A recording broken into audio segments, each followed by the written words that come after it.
अगर हकीकत यह है कि लाइफ की रियल एजुकेशन है, रियल एजुकेशन स्टार्ट होती है आपकी नौकरी होने या कॉलेज पास होने के बाद में।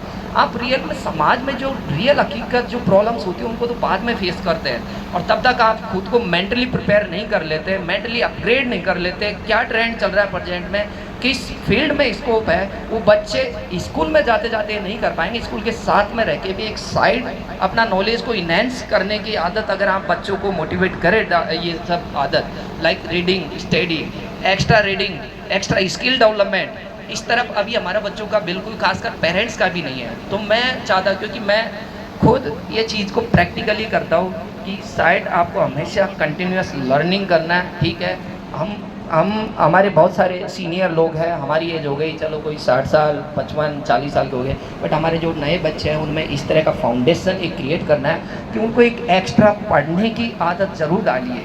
वो बोलते हैं ना कि बहुत सारे बड़े बड़े सक्सेसफुल आदमी 40 साल 50 साल का एक्सपीरियंस को एक 150 पेज की बुक में डाल जाते हैं, और अगर वो 150 पेज की बुक को हम लोग पढ़ लेते हैं, मुश्किल से 7-8 दिन लगते हैं, तो आपको कितना बड़ा नॉलेज गेन होता है, आपकी सोच कितनी बदलती है। और ये सब खेल सोच का ही है, क्योंकि जो भी आपका होता है ना, सब सोच से स्टार्ट होता है। जैसे आपके अंदर से सोच होंगी उस तरह की आपकी फीलिंग्स होंगी तो आप एक्शन लेंगे तो रिजल्ट आएगा। सीधी सी बात है, लाइफ में रिजल्ट लाना है, आपके अंदर से सोच डेवलप करना है। सोच जब तक डेवलप नहीं हो सकती जब तक आप बहुत सक्सेसफुल आदमी हैं, बड़े बड़े जो आदमी हैं, उनकी जो सोच है उनको आप अपनी ज़िंदगी में उतार नहीं लेते। और वो एक ही रास्ता है कि आप अच्छी किताबें पढ़िए, पढ़ने की आदत डालिए, पॉडकास्ट सुनिए, अच्छे वीडियोस देखिए, कोर्सेज करिए, कोर्सेज ऑनलाइन है, सब कुछ है। शायद हमको इतना इंटरेस्ट ना हो क्योंकि हमारी एक एज हो गई है, कोई बात नहीं है, अपने बच्चे तो छोटे छोटे हैं, उनको कम से कम इस तरफ ले जाने की कोशिश करिए।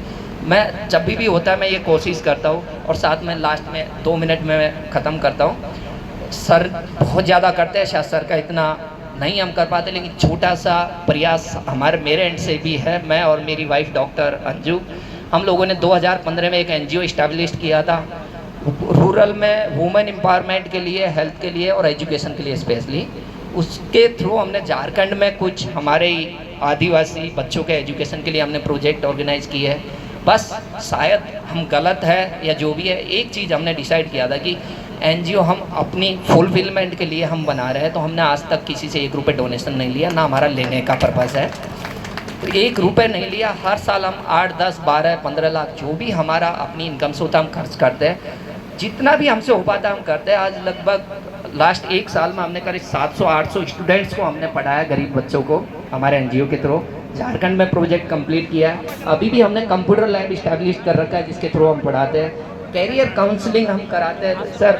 2016-17 में भी हम हर साल मैं एक इवेंट करवाता हूँ जिसमें कैरियर काउंसलिंग प्रोग्राम कराते हैं, और आप जैसे जितने सीनियर लोगों को हम इनवाइट करते हैं। तो अभी लास्ट इवेंट किया था, उसमें हमने 15 IAS IPS जो लोग हैं, नए बने सीनियर लोग हैं, सबको इनवाइट किया था। उनकी सोच को हमने स्टूडेंट के साथ में शेयर करवाया था। तो शायद कहीं न कहीं स्टूडेंट उन सबसे लाभान्वित होते हैं, उनसे बेनिफिट्स होते हैं। साथ में हम कोशिश करते हैं कि हम स्टूडेंट्स को एक काउंसलिंग एवरी टाइम 24 आवर कोई कांटेक्ट करता है तो उनको कोशिश करते हैं। तो ये छोटा सा हमारा एक है, बट मैं जानता हूँ कि कोई भी एफर्ट्स, छोटा और बड़ा कुछ नहीं होता, सब कुछ जीरो से स्टार्ट होता है। कई हम चाहते हैं पहले ही दिन कि हम बहुत बड़ा काम कर ले, ऐसा नहीं होता। किसी ने सही कहा है कि if you can't do great things, do the small thing in a great way. जो बड़ी चीज़ नहीं कर पाओ कोई बात नहीं, एक छोटी सी चीज़ ले लीजिए, लेकिन बड़े तन मन धन मन से करिए, ग्रेट तरीके से करिए, तो आपको सक्सेस होने से कोई नहीं रखेगा। और आप इस समाज में, सोसाइटी में जो इन्फ्लुएंस करते हैं, जो इम्पैक्ट करते हैं, वही आपकी सबसे बड़ी गिफ्ट है। मैं बताऊँ, गॉड जिसको भी आप बिलीव करते हैं, भगवान ने अगर हमको, केवल इंसान ही तो ऐसा आदमी है जो सोच सकता है, इमेजिन कर सकता है, विजुअलाइज कर सकता है, तो ये हमारी ड्यूटी बनती है कि हम पशुओं वाली लाइफ ना जिए। देखिए, ज़्यादातर बुरा नहीं मानिएगा कोई, लेकिन हमारी सोसाइटी में 70-80% लोग तो जानवरों टाइप की लाइफ ही हो गई ना। आपके बच्चे दुनिया में बाहर हो रहा है, क्या हो रहा है, मुझे कोई मतलब नहीं है।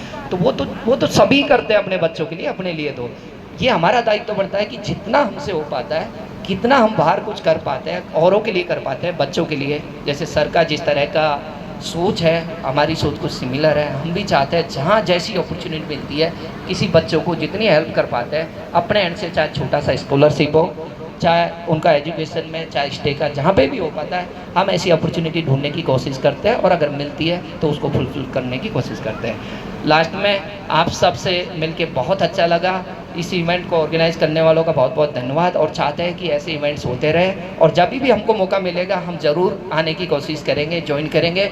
और मैं इंडियन ऑयल महू टाउनशिप में रहते हैं, किसी भी भाई को कहीं से भी कैसे भी, देखो ये हमको एक दूसरे से कनेक्ट रहना ही चाहिए क्योंकि लाइफ है, लाइफ और नॉर्मली कोई आइडियल नहीं होती, आए दिन प्रॉब्लम ये सब आती है। तो कभी भी किसी भी तरह की ज़रूरत पड़े, जैसे सर अवेलेबल है, आप कभी भी हमसे कांटेक्ट करें, किसी भी तरह की चीज़ है, जहाँ तक मदद हो, किसी भी तरह की हेल्प हो हम करेंगे। इसी के साथ में बहुत बहुत धन्यवाद आपका। Thank you. जय हिंद।